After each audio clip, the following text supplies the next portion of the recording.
courses online, using that kind of modality is perfect for different resources to provide that sort of other alternative education versus a textbook. And I think they're looking at doing that. We also have been committed to having textbook rental programs and other programs in place for students to help minimize those costs as best we can. It's not unique to us, and you know, I shouldn't have been so dismissive of it, but I would have just added $400 to it on average. Thank you. Compared to other TC3 Onondaga, what's their tuition rate? And then does that affect your student enrollment? People comparing between the other local community colleges? You know, I should have anticipated that and included that. I don't have that information offhand. I can tell you this: I believe the other institutions around us are doing more significant increases, but I'll have that data chart for me at committee level when we come to show the comparison costs of the other schools around us. And is student housing, is that any part of your discussions in the future, or past what's already downtown? Is that, Yeah, I mean, I've said this candidly to our trustees, and since Linda's here, she's heard me say this. I believe that Cayuga needs to get other things in place before student housing is a viable option for us. I've mentioned before, one of my accomplishments I'm most proud of is leading a campus residential program from commuter to housing to residential. And I can tell you, to be a 24/7 campus takes a great deal more than just building a building. And you need to have public safety in place, you need to have recreation in place, you need to have food, you need to have wellness, you need to have a bunch of things. And I can tell you they cost money, as you can imagine. And in order to do that, you need to make sure that the number of students that are going to be interested in your housing facility exceed those additional expenses that are going to come to at least more than break even. I also think that, and this is a conversation we'll be having at another venue another time, I believe that our campus needs to be modernized to help support 24/7 learners. We're in a competitive market. We're in a competitive market. You just mentioned schools, and you said, is cost a factor for choice? And it can be, particularly when the geography is so close, right? If you live 10 minutes from here, south of here, and you said, well, I could choose to go to Cayuga Community College, or I could choose to go an extra 5 minutes potentially to Onondaga Community College. Programs are going to be a factor. Also is going to be a factor. Cost may be a factor, but another factor is going to be: is it a place where you want to be excited to be, and is a place that you feel like is that it meets a certain standard, a visual that you have for what a college campus should be. And I believe together we have to make sure that our campus represents us, all of us, in the way that best serves students and students to want to come here. And not that it doesn't, but I've talked with some of you, and some of you have told me, you know what, a lot of the campus looks the same as it did when I went here, or years ago. And I can assure you that is not the expectation of many students today. And so that may take resources, that may take creativity, but I think together we have to look at that. And the more we can, we need to have athletic programs. We need to have athletic facilities to be able to attract students from out of the area, without a doubt. Fundamentally, I can tell you this without any reservation, that one of the reasons why someone may choose to come here over another institution is the chance to play a sport. And if we have the facilities to bring baseball here, to add lacrosse, men's and women's lacrosse, bring them back. They were shuttered. I think men's lacrosse was shuttered about a month before I came. Bring them here, give student athletes a chance to compete, give student athletes an identity out there in a grander way than there. You would be able to reshape your potential for student housing right away. You also would be able to kind of extend your footprint of reasons other than academic programs when I go. If you look at our course catalog and any other community college's course catalog across the system, we're going to find that about 85% of it, 80% of it is essentially the same. We have qualified, wonderful faculty, staff. Student experience is tremendous at the college. So you have to look at all the reasons why they want to go. I think geography is a great reason, location is a great reason, right? Cost is a great reason. But we also need to know that other things other than academics are going to be the reasons why people choose to go where they go. And so we need to have that conversation and vision, and hopefully somehow we can try to figure out a creative way to figure out the resources for it. If I may suggest, why don't we hold these, the questions have gotten general, Why don't we do this? Let's get through the budget presentation, see what questions we have on the budget, and then if people have these kinds of questions about the future direction or other related issues, we would circle back. So, why don't you, if you would. Protecting them of my soapbox. So we went through the expenses, and again, general highlights, just to provide some rationale, and we can share this and get the copies out to everyone so you can look at it more closely. I wanted to provide context to it before I shared it specifically. So what else is in the budget? Well, what isn't in this slide, we've had a number of positions and vacancies over the years, and I will tell you, the community has been very welcoming and supportive of the idea that when we have had vacancies over the last 2 years, there have been a number of them that we have not been able to replace. You don't cut $1.5 million from your budget a year ago without any major headlines and major other moments, without holding things vacant and making other cuts. We did that together as a unit, and we were able to figure that out together.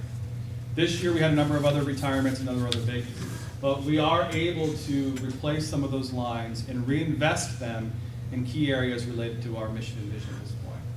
So we have in our budget a tenure track line in computer science. We believe that technology and computer science and building up that curricula is an important area for us, and we're going to look and invest in a new faculty line in that area. Biology, we have a number of biology classes that are highly subscribed, number of sections year-round. It's a high need area for us to add another talent. We have in here a 1-year temporary position faculty line in the area of English. We did actually have some retirees this year, but we have another line in there for a 1-year temp. That gives us flexibility, by the way. It also gives us great quality candidates to fill these roles. And we have a 1-year temp in here for our early childhood education program, which we have a degree program for that this year we held vacant. We didn't have a full-time faculty member on the line. On accreditation standards, you have to. And so we're going to do that for this next year and continue to review that particular program. On the staff side, we put in the budget a position that we've yet to define in the financial aid and business area. The world of financial aid for students, we just talked a lot about affordability and access to funds, is more and more complicated as we go. The Excelsior program, wonderful for those middle-class New Yorkers who will take advantage of it, may require some additional work for the institution side of it. And so yet to really understand what the impacts may be, even without that program, we really felt as though that's a critical area that if we hit our enrollment marks and we feel confident in the fall, we'll likely define a position and bring one in place. We also have identified that in the area of resource development, the world of grants and competitive grants and landscape, we mentioned one earlier today, we really need to build that area of our college. And to my knowledge, it's been a number of years since the college has had a grant writer at all. And I think when the time where they did, perhaps it was connected more with the foundation than with the institution or the college specifically. So our trustees have been very supportive of this.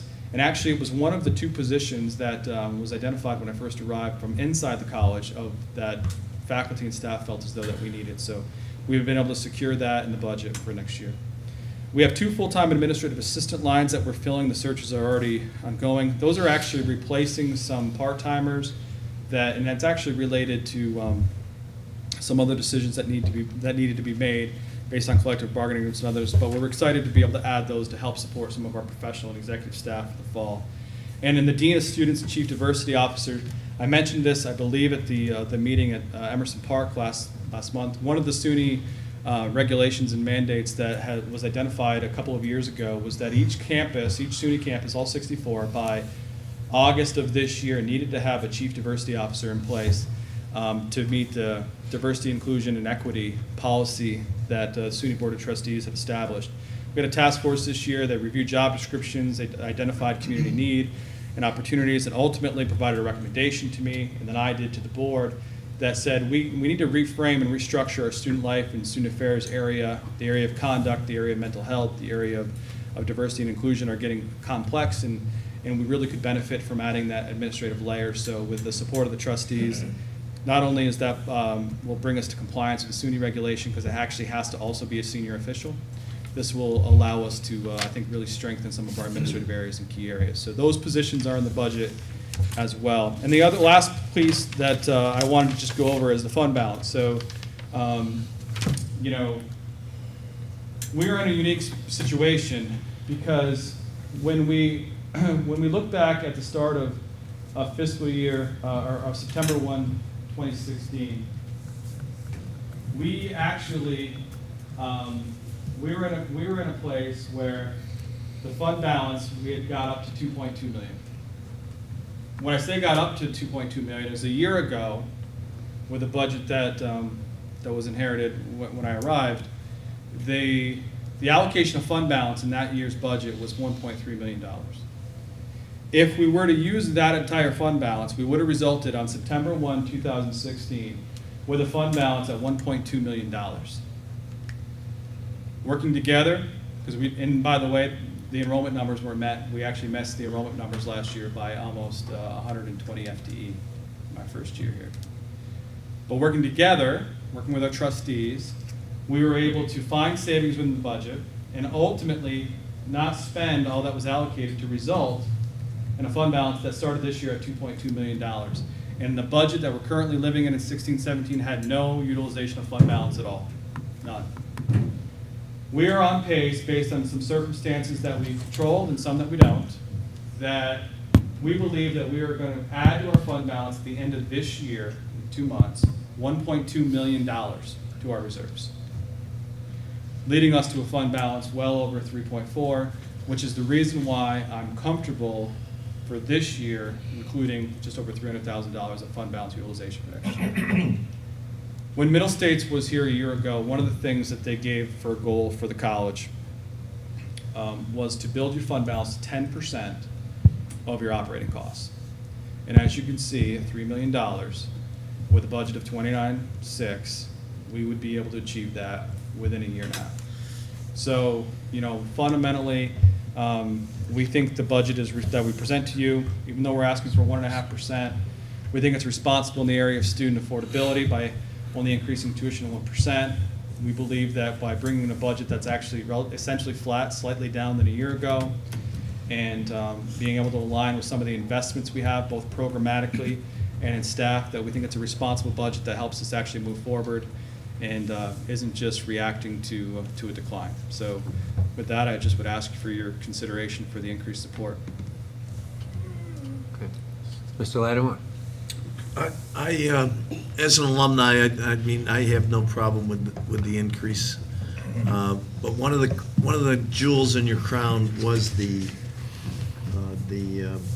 NASA Regional Application Center, the Institute for Application of Geospatial Technology. I know the president's got, you know, gazillion dollars in his budget for NASA, and we should revitalize that as much as we can. And I've spoken to you several times on that issue. I think we could fill the seats with that program, and you know, I have no problem with increasing if we don't lose one of the jewels in the crown. I appreciate the question, and I actually wouldn't mind taking 2 minutes just so people understand the differences that sometimes get lumped together. As an example, CareerWorks is housed at the college, right? But I believe that's a county agency. Yes. Is that correct? Yep. No one ever, I don't think, confuses that with that's the college. Although we love hosting them and benefit greatly, I think, by them being there. But IAGT, similarly, is its own entity that cannot be funded by college dollars. Cannot. So when we talk about where they're at as an entity, that entity itself can respond by themselves. Now, I'm not going to ignore the fact that I by position and part of that, the board, the governing board there. But I just want it to be known that in order to revitalize, or in order to continue to build or grow or so forth, that entity themselves on their own needs to secure funding to do that. That's completely different than the question saying the college has a program in GIS, an academic program. Where is that program? How could we continue to market it to get more students? How could we leverage that program? Does it need to be morphed or refined or whatever? That's an academic question that's worthy to be asked and something that the college is ultimately and the trustees are responsible for. But I just wanted to be clear that sometimes entities that are not the college get lumped in, and it's not necessarily within the same control as another aspect of the institution may be, to be able to be a part of whatever that future growth or opportunities or need may be. I'm comfortable in kind of piecing those aspects together for people because that's technically and factually correct. But in a hat of speaking directly for that organization or that entity, the CEO needs to be the one that speaks for that entity. Well, I know that, you're looking to maybe reintroduce lacrosse program. Let's reintroduce the IGAT or whatever. Yeah, and Any maybe other- that entity can find some community partners that are willing to help be a part of that future as it goes. It's just something, and actually athletics is a good example. Technically speaking, athletics has to be solely funded by our faculty student association. So they'll have to invest in that to do that because by ed law, the college itself can't use operating dollars, the ones you see here, to fund those particular sports. So, but that is technically an auxiliary that's related and affiliated with the college and much different than a standalone LLC. But I just think it's important to, and thank you for indulging me, I apologize if I went too far there, but I wanted people to understand, just because you're housed there and you're at the college, doesn't necessarily mean that you're of the college or the responsibility of the college. Okay, are there other questions? Ms. Fuller? Yeah, I actually appreciate this budget. I appreciate trying to be fiscally disciplined. I know how hard it is to formulate a budget like this and make all the necessary adjustments. One question I do have is, last year, I want to say you came to us and asked for roughly 43, 42, 45,000, somewhere along those lines. This year is basically the same allocation that you are asking for. Yep. I've always been a fan of possibly trying to get an increase in that amount. Oh, sure. But I guess what was the thinking when you were going to ask for that amount, or what went into that? Two things. One, I was trying to be sensitive to the tax cap idea, right? Number one. Two, because we're in a year where we're actually potentially putting in $1.2 million, I did not want that to get lost and all of a sudden me to come in here and say we want 3% increase from you, or we want $400,000 towards this particular thing at this time. Because I didn't want to muddy the waters between capital or other operating in this. I also, and I mentioned it earlier, believe the college has a number of capital needs that aren't all multi-million dollar projects, but could chip away at some critical needs. I thought about some of those at this time, but I didn't want that to get lost in a bigger picture for a conversation perhaps a couple months from now and what the need is here. Candidly, the $40,000+ allowed us to do two things. It allowed us to not increase tuition by more than 1%. It allowed us to only use the portion of fund balance that we identified. Absence of that, we felt like we made all the cuts we could. We felt like we didn't want to cut any more services necessarily, and we felt as though that by using the fund balance, we allocated $300,000 instead of using $350 would be a place that made us comfortable, made the trustees comfortable, and ultimately perhaps would be would allow us for opportunity for further conversation for other needs later on. Mr. Whitman? The increase, or not even an increase, about the same as last year, which doesn't really bother me. It's not like we're doubling or tripling it.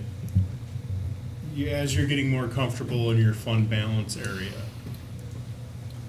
it would help me to see, I don't know if the college has a multi-year plan. You're talking about capital improvements. What is your plan for the fund balance? I mean, of course, you want to be in a comfortable situation with the fund balance, no different than the county, town, village. But as that grows past that comfortable point, what is your plan for that money? Because it's gonna help me say, Yeah. okay, here's, a 1.5% increase this year. Right. You've got a good plan for that fund balance, Right. instead of saying, why don't you use that fund balance instead of us giving you an increase? Yeah. So I don't know if you have that in place and it's something you could share with us. Yeah, it's a great question. My plan is to keep the fund balance just above $3 million. The, moving forward, that gets the 10% mark, that meets the middle state requirement. We should be using our fund balance not to balance our budget. If you get a point where you're saying, well, we're gonna put $200,000 in this year to balance it, hopefully we exceed our enrollment expectations, or hopefully we'll have mid-year savings, and we'll just be mindful of that with a goal to never spend it. That's a strategy that everyone tries to employ. But ultimately, we're not in a business of growing our fund balance. We had circumstances this year that allowed us to do so, by doing a little bit better, by having mid-year savings, and ultimately by Fulton not being fully resolved. But you budgeted for it to be fully resolved because that's what we had to do from a responsible perspective. And so that's a unique thing that allows us to meet the standard, but ultimately, I want to be presenting to you relatively balanced budgets, and if our revenues can't get there, then we're carrying too much expenses, and we'll be dealing with that. I look at the fund balance as our mechanism to help. If we can't make enough in mid-year cuts, if we don't reach an assumption, if we can't make enough mid-year cuts, that fund balance will allow us to be able to protect our future, not to use our fund balance to just carry on with the services and the things that we think we need based on the revenues not meeting there.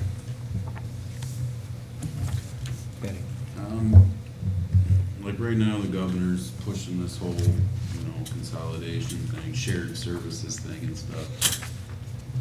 So I'm just curious, have you ever thought, again, of doing some kind of, like with the athletic fields with Auburn High School being stone's throw away? Because I heard today on the radio, I don't know if anybody else heard, a very interesting statistic, which was a true statistic.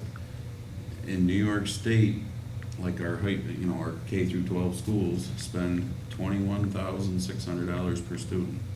The average for the rest of the lower 48 is $11,600. I mean, you want to start talking about shared services. Right. If you got a college here and a high school you can throw a stone at, Yeah. that we're basically telling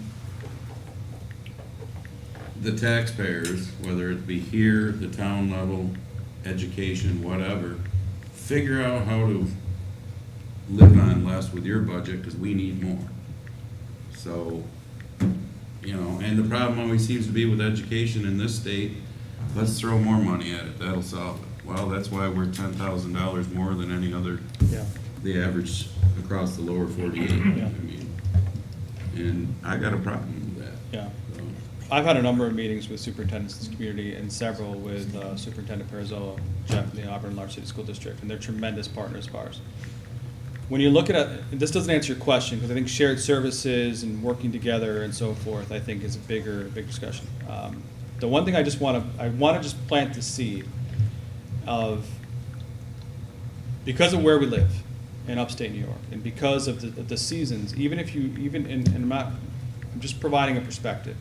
A college season in the spring typically runs from early March to the last third week of April.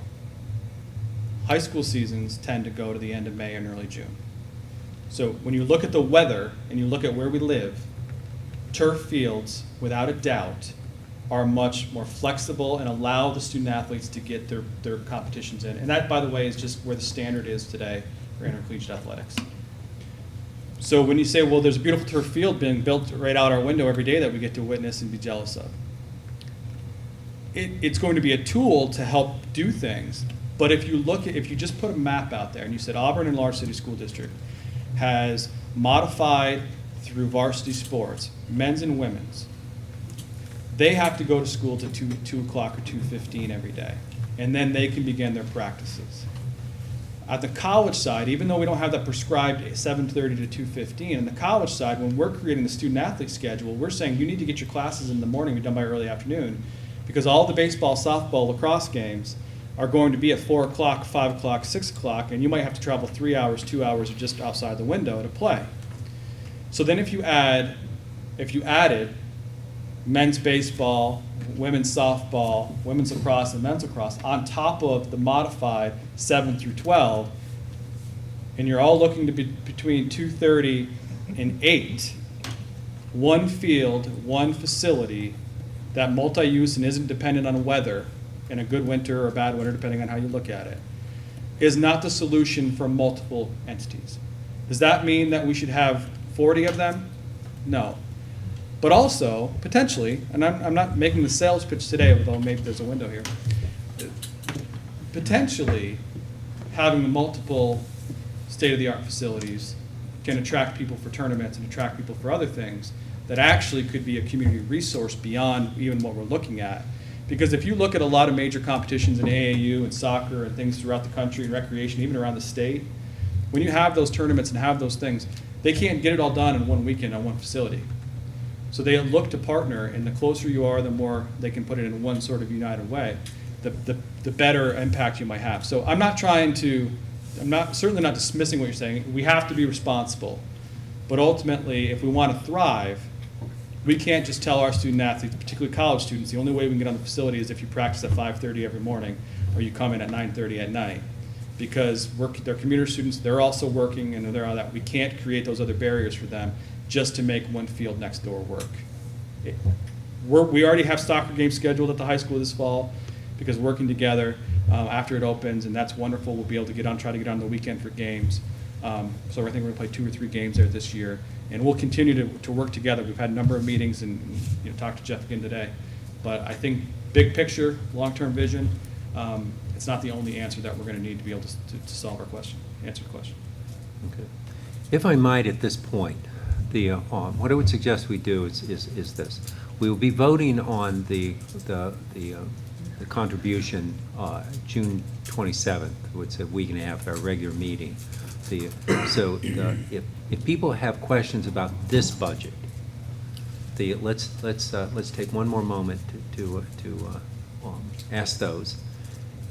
If you think of questions later, you can submit them, and we'll make sure they're answered for next week. But just for a moment, let's focus on this budget and this budget only, and then I'll make a suggestion about these longer-term things. So does anyone have any questions about this budget? Okay, good. What I would suggest we do on these other issues, because my guess is there's almost no end to the things we can talk about in terms of the athletic fields, facilities, and so on. What I've heard so far is people are interested in knowing what the mid and long-term capital plan is for facilities, and the mid and long-term capital plan is for athletics. That's kind of what I've heard. Are there other concerns? Because my suggestion would be this, that we ask the college or the president to put together some information on that, and we did what we did. We followed the process we used for the issues associated with consolidation, and that we schedule a series of meetings at the college or here where people can come and get that information. So are there other things we would like to hear about? And I would also like to confirm, I guess I ought to confirm this. I don't ask the college to put together stuff that people don't want to know about. If they put together a presentation on their mid and long-term capital facilities thinking, who will actually attend that session, assuming it's at the scheduled time you can go? Okay, so that's a good number. How about athletics? Same idea, long and, okay, so it's probably worth doing. Are there other areas like that we would like to see? Regionalization. Huh?